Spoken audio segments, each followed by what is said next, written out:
ఎన్నికలు రణరంగాన్ని తలపిస్తున్నాయి. బీహార్ ఓటర్లను ఆకట్టుకునేందుకు అధికార విపక్ష కూటములు సర్వశక్తులు వడుతున్నాయి. ముఖ్యంగా ఎన్నికల్లో నిర్ణయాత్మక శక్తి కలిగిన మహిళా ఓటర్లను ప్రసన్నం చేసుకునేందుకు రాజకీయ పార్టీలు వారికి పలు వరాలు ప్రకటిస్తున్నాయి. మహిళా సంక్షేమ పథకాలను ప్రకటించడంలో ఇరు కూటములు పోటీ పడుతున్నాయి. ఈ నేపథ్యంలో మహిళా ఓటు బ్యాంకును ఏ కూటమి దక్కించుకుంటుందనే అంశం ఇప్పుడు బీహార్ రాజకీయాల్లో హాట్ టాపిక్ గా మారింది.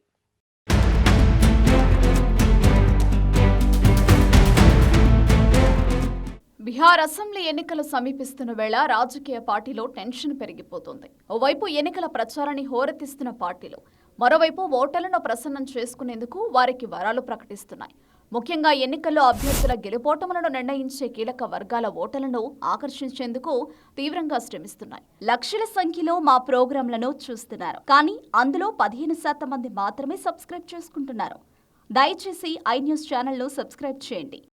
బెల్ బటన్ పై క్లిక్ చేయడం మర్చిపోకండి. Thank you. బీహార్ అసెంబ్లీ ఎన్నికల్లో మహిళలు నిర్ణయాత్మక శక్తిగా ఉన్నారు. ఈ నేపథ్యంలో బీహార్లోని అన్ని రాజకీయ పార్టీల చూపు ఇప్పుడు మహిళా ఓటర్ల వైపే ఉంది. గత 5 అసెంబ్లీ ఎన్నికల సరళిని పరిశీలిస్తే మహిళా ఓటు బ్యాంకును ప్రసన్నం చేసుకున్న కూటమికి అధికార పీఠం దక్కిందని గణాంకాలు స్పష్టం చేస్తున్నాయి. ఈసారి కూడా మహిళా ఓటర్లు అసెంబ్లీ ఎన్నికల్లో కీలక పాత్ర పోషించనున్న నేపథ్యంలో వారిని ఆకట్టుకునేందుకు రాజకీయ పార్టీలు ఏ ఒక్క అవకాశాన్ని వదిలిపెట్టడం లేదు.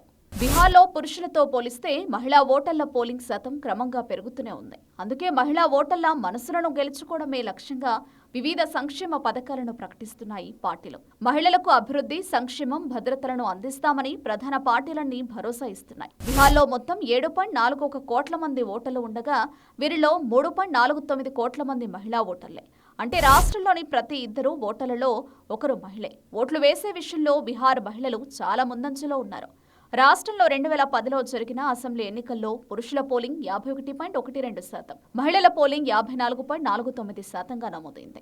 2015లో జరిగిన అసెంబ్లీ ఎన్నికల్లో పురుషుల పోలింగ్ 53%, మహిళల పోలింగ్ 60%కి పైగా నమోదైంది. 2020లో జరిగిన అసెంబ్లీ ఎన్నికల్లో మొత్తం 57.09% పోలింగ్ నమోదైంది. ఇందులోనూ 54.45% మంది పురుషులు, 59.6% మంది మహిళలు ఓట్లు వేశారు. మహిళల పోలింగ్ శాతం క్రమంగా ప్రతి అసెంబ్లీ ఎన్నికలో పెరుగుతోందని ఈ గణాంకాలతో తేటతెల్లమవుతోంది. ఓట్లు వేసేందుకు పురుషులను మించిన రేంజ్లో మహిళలు పోలింగ్ కేంద్రాలకు తరలివస్తున్న సరళి సైతం స్పష్టంగా కనిపిస్తోంది. గ్రామీణ, పట్టణ మహిళా ఓటర్లు తమ ఓట్ల శక్తి వల్లే బీహార్ రాజకీయాల్లో కేంద్ర బిందువుగా మారారు. రాష్ట్రంలో మహిళా ఓటర్ల ప్రాధాన్యతను తొలుత గుర్తించిన నాయకుడు జేడీయూ అధినేత నితీష్ కుమార్. 2010 నుంచి 2020 మధ్యకాలంలో జరిగిన అసెంబ్లీ, లోక్సభ ఎన్నికల్లో జేడీయూ, బీజేపీ కూటమి విజయంలో మహిళా ఓటర్లే కీలక పాత్ర పోషించారు.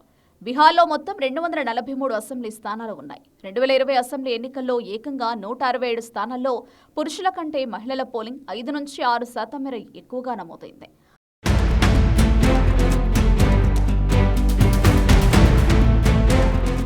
ఆయా సీట్లలో సింహభాగం బీజేపీ, జేడీయూ ఖాతాలోకి వెళ్లాయి. బీజేపీ 110 స్థానాల్లో పోటీ చేసి 74 చోట్ల గెలవగా, జేడీయూ 115 స్థానాల్లో పోటీ చేసి 43 చోట్ల నెక్కింది. మరోసారి నితీష్ సీఎం సీట్ను దక్కించుకోవడంలో మహిళా ఓట్లే ముఖ్య పాత్ర పోషించాయని గణాంకాలు చెబుతున్నాయి. గత 20 ఏళ్లలో మహిళా ఓటర్ల కోసం దేశంలోనే తొలిసారిగా సీఎం నితీష్ ఎన్నో కీలక నిర్ణయాలు తీసుకున్నారు. గ్రామ పంచాయతీల్లో మహిళలకు 50% రిజర్వేషన్లను అమల్లోకి తెచ్చారు. స్వయం సహాయక సంఘాల్లో జీవికా దీదీలను నియమించారు. మెట్రిక్యులేషన్, గ్రాడ్యుయేషన్లలో ఫస్ట్ క్లాస్ మార్కులు సాధించిన విద్యార్థినులకు సైకిల్ అందించే పథకాన్ని అమలులోకి తెచ్చారు. మైనారిటీ మహిళల కోసం హూనర్ పథకాన్ని అమలు చేస్తున్నారు. మహిళలకు వడ్డీ లేని రుణాలిచ్చే ముఖ్యమంత్రి స్టార్టప్ స్కీమ్తో పాటు మహిళలు వ్యాపారాలు ప్రారంభించడానికి సీడ్ గ్రాంట్గా 10,000 అందించే ముఖ్యమంత్రి మహిళా రోజ్గార్ యోజనను నితీష్ అమలులోకి తెచ్చారు. మహిళా గ్రాడ్యుయేట్లకు 2 ఏళ్ల పాటు వృత్తిని ఇస్తున్నారు. మమతా, ఆశా కార్యకర్తలకు అందించే ప్రోత్సాహకాలను పెంచారు. బీహార్ రాష్ట్రంలో సామాజిక భద్రతా పెన్షన్లు పొందుతున్న 1.13 కోట్ల మందిలోనూ ఎక్కువ మంది మహిళలే ఉన్నారు. ఈ పథకాల ద్వారా ఎంతో మంది మహిళా ఓటర్లకు ప్రత్యక్షంగా, పరోక్షంగా ఆర్థిక ప్రయోజనం లభిస్తోంది. వాళ్లంతా తమ వైపే నిలుస్తారనే నమ్మకంతో ఎన్డీఏ కూటమిలోని పార్టీలున్నాయి. బీహార్ మహిళా ఓటర్లు యాక్టివ్గా ఉన్నప్పటికీ వారికి అసెంబ్లీ, లోక్సభ టికెట్ల కేటాయింపులో పెద్దగా ప్రాధాన్యత దక్కడం లేదు. ఆ దిశగా ఏ రాజకీయ పార్టీ కూడా చొరవ చూపడం లేదు. రాష్ట్ర అసెంబ్లీకి ఎన్నికవుతున్న మహిళా ఎమ్మెల్యేల సంఖ్య క్రమంగా తగ్గుతూ పోతుంది.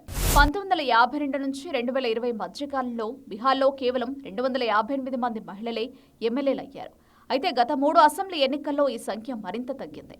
2010 అసెంబ్లీ ఎన్నికల్లో 34 మంది మహిళా ఎమ్మెల్యేలు ఎన్నికయ్యారు. 2015 అసెంబ్లీ ఎన్నికల్లో 28 మంది, 2020 ఎన్నికల్లో 26 మంది మహిళలు ఎమ్మెల్యేలయ్యారు. మహిళా ఓటర్లను ఓటు బ్యాంకుగా చూస్తున్న రాజకీయ పార్టీలు వారికి నాయకత్వ స్థానాలను ఇవ్వడానికి ఆసక్తిని చూపించడం లేదు. కానీ ఎన్నికల వేళ మాత్రం తమది మహిళా పక్షపాత పార్టీ అని, తాము మహిళల సంక్షేమానికి పెద్దపీట వేస్తున్నామని ప్రగల్భాలు పలుకుతున్నాయి.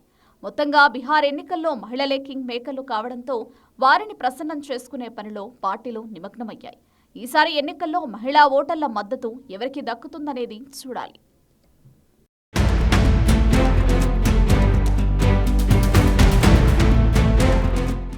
బీహార్ అసెంబ్లీ ఎన్నికల్లో ఎన్డీఏ మహాగఠబంధన్ కూటములు సంక్షేమ మంత్రాన్ని జపిస్తున్నాయి. బీహార్లో కింగ్ మేకర్లైన మహిళా ఓటు బ్యాంకును కొల్లగొట్టేందుకు వారికి అనేక వరాలు ప్రకటిస్తున్నాయి. మహిళా సంక్షేమ పథకాలను ప్రకటించి వారిని ఆకట్టుకునేందుకు ప్రయత్నిస్తున్నాయి. ఈ నేపథ్యంలో మహిళా ఓటర్ల మద్దతును ఎవరు దక్కించుకుంటున్నారనేది ఆసక్తికరంగా మారింది.